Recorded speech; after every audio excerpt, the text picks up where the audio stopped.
We're gonna be painting today.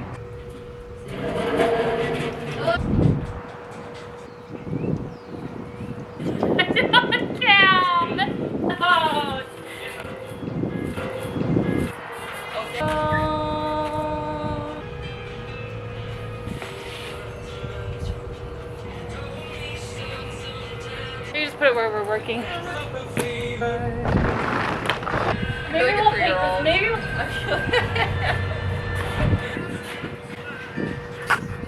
Maybe it's kind of uptight too. What's up, dude? Oh, okay.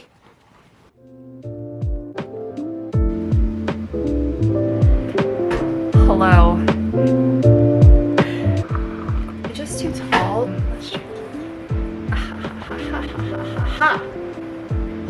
I feel like this works.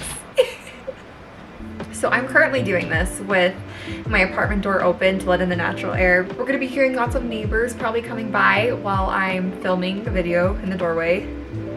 Probably looking a little weird, but welcome to our happy little corner of the internet. Thank you guys for joining in, and if you are some of my former students, hello, I miss you guys. I love getting your emails and I love the little art updates that you guys text me. For those of you that are tuning in and don't know who I am, hi, it's so nice to meet you, welcome. My name is Marilyn Bone and I am an art teacher located in Idaho.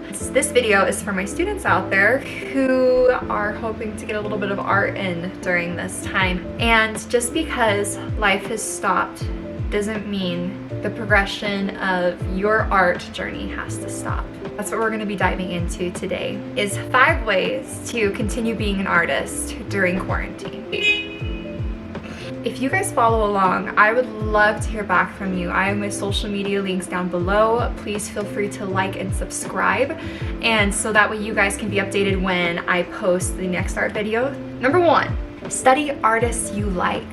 You can be constantly inspired by anything around you. I would suggest studying the artists that you like and watching them draw and figuring out like if they have any tutorials, if they have anything that you want to look into, and just going ahead and mimicking their techniques.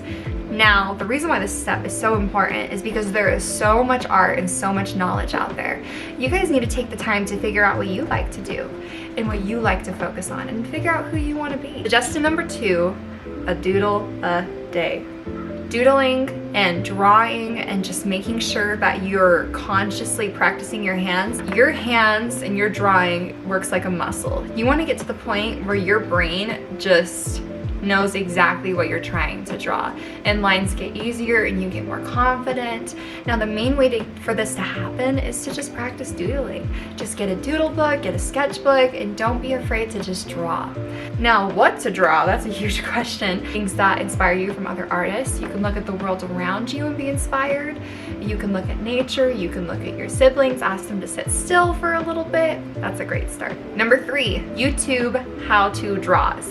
Because you're on YouTube right now, I am not the only YouTube video out there that's going to teach you how to draw during this time. There is so much amazing how to draws on YouTube. If you want to learn how to draw SpongeBob, if you want to learn how to draw Pokemon, if you want to learn how to draw dragons, draw jellyfish, it's all there. And like, if you are an older artist and you want to fine-tune your skill in portfolio drawing, you can look that up. Number 4, get yourself out there. A huge thing that I can talk to you guys about that I feel like any teacher needs to be telling their art students at the moment is to not be afraid to get your art out there. And one of the big ways you can do that right now is through social media. Getting your art out there on social media is incredibly important because the internet is how people find you when they need commissioned jobs. It's how you grow your audience. It's how you start telling your story. You start figuring yourself out. You start figuring out what you like, or to just go ahead and start building an online portfolio.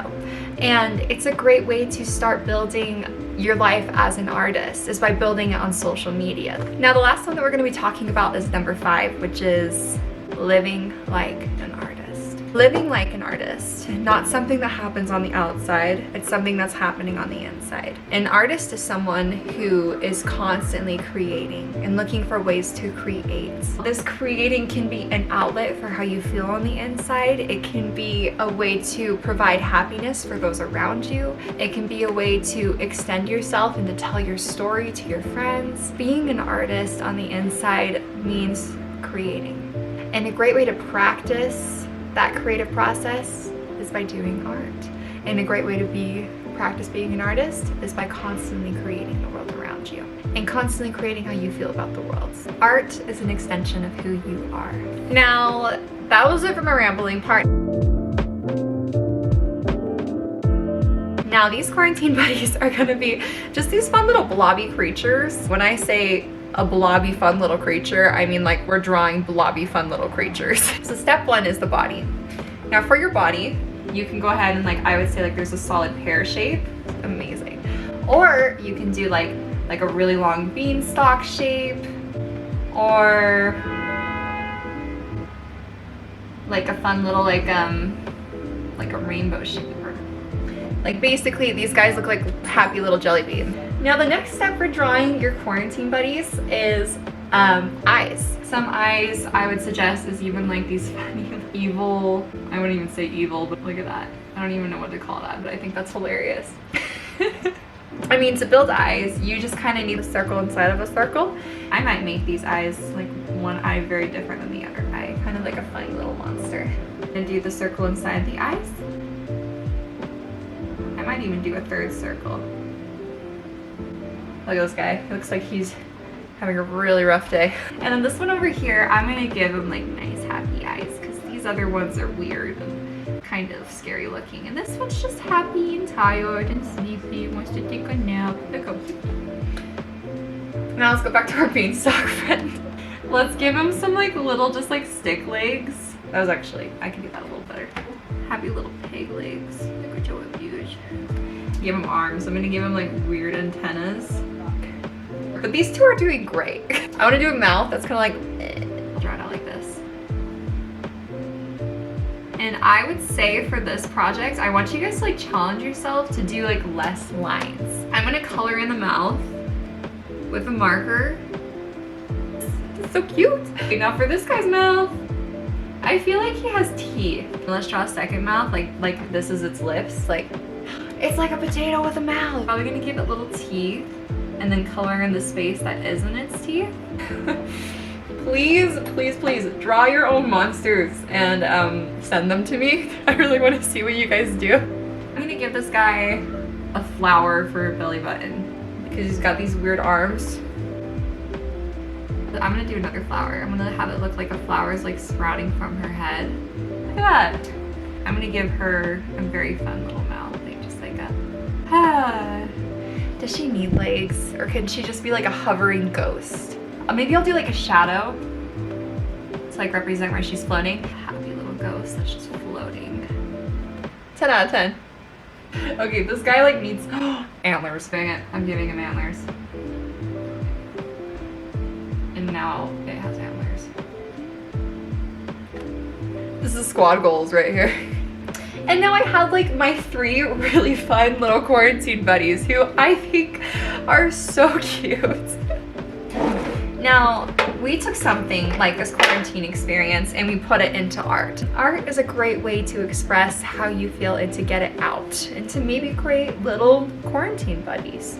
When you guys are finished with your little monster buddies, go ahead and take a picture and send it to me on either via email or one of my social media links below. Go ahead and like and subscribe and turn on your notifications so you will be updated when we post our next video on our little channel. Love and appreciate every single one of you. Thank you for joining us on our fun little happy corner of the internet, and I will see you soon. Bye.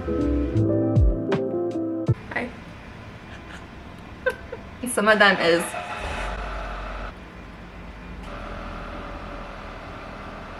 Black Carter, let me introduce you to our class pet. She's a little dusty because she's getting ready to shed. This is Pancakes. Oh, I know Pancakes.